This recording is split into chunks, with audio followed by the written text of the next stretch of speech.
I can honestly tell you that if this movie was 90 minutes of The Rock taking a shit in the woods, it would be better than The Legend of Hercules.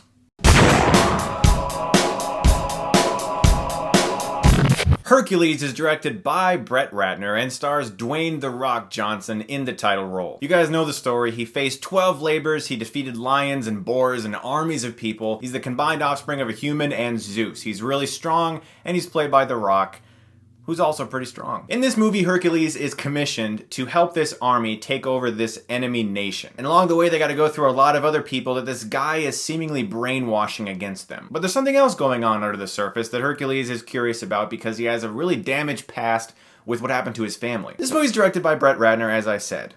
It stars The Rock as Hercules. What are you really expecting out of this one?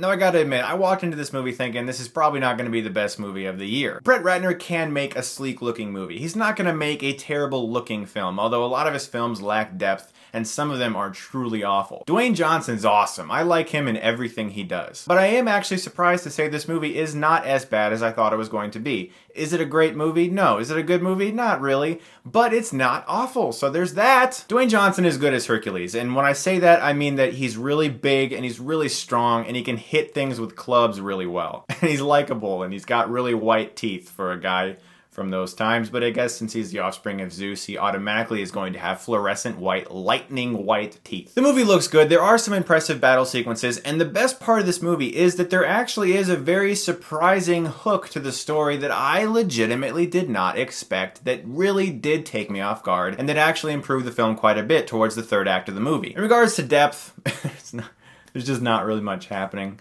But it is cool to see Hercules slicing off heads of animals and going into battle and, kicking people like 20 feet. All that stuff is in the movie, and it looks good. Dwayne Johnson is good at doing it. And for that reason, I think that the majority of people who go to see this movie are going to get exactly what they expect. That's also the main problem with the movie, too, is for the most part, except for one surprising element to the story I did not expect, the movie is pretty much exactly what you'd expect. But I will say that there was an aspect of the story that did take me off guard that I thought was handled very well. But the fact is that interesting twist of the story didn't happen until there was only like 20-25 minutes left in the movie. Everything up until then felt very by the numbers, run-of-the-mill, and kind of yawn-worthy at times, even though there really was a couple really cool battle sequences. So Dwayne Johnson is cool as Hercules. He's just a cool guy, he's a likable actor. Brett Ratner makes a sleek-looking movie with zero depth whatsoever. An interesting story hook that happens that really switches things up doesn't happen soon enough, unfortunately.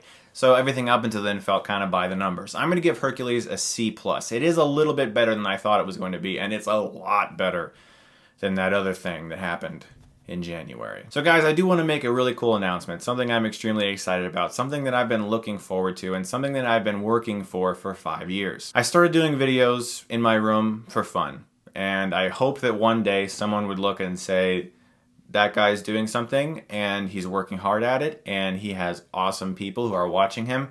Let's see what we can do with this guy. I'm being sent to LA for a press junket in which I'm going to be interviewing Sean Bean himself for the new TNT show Legends. That's going to be happening later in August, and I will post a video of my interview with Sean Bean. I'm going to ask him awesome questions. If you guys have any questions you think maybe would be cool to ask him, I'd love to know what you think. Of course, I'm a huge fan of his work, Patriot Games, GoldenEye, Lord of the Rings. I mean, the guy is awesome. I'm a big fan of his, and I'm excited to be able to do this for you guys. I'm also going to be going back to LA in late September, in which I'm going to be hitting a few podcasts that you guys may be familiar with. Guys, I'm really excited about that, and I hope that you come along with me on this ride and enjoy it as much as I'm going to. And thank you so much for everything you guys have always done for me, because I really owe a lot to you guys, so thank you. If you guys check out Hercules, let me know what you think of it. If you don't, that's fine too. As always, guys, thank you so much for watching, and if you like this, you can click right here and get Stuckmanized.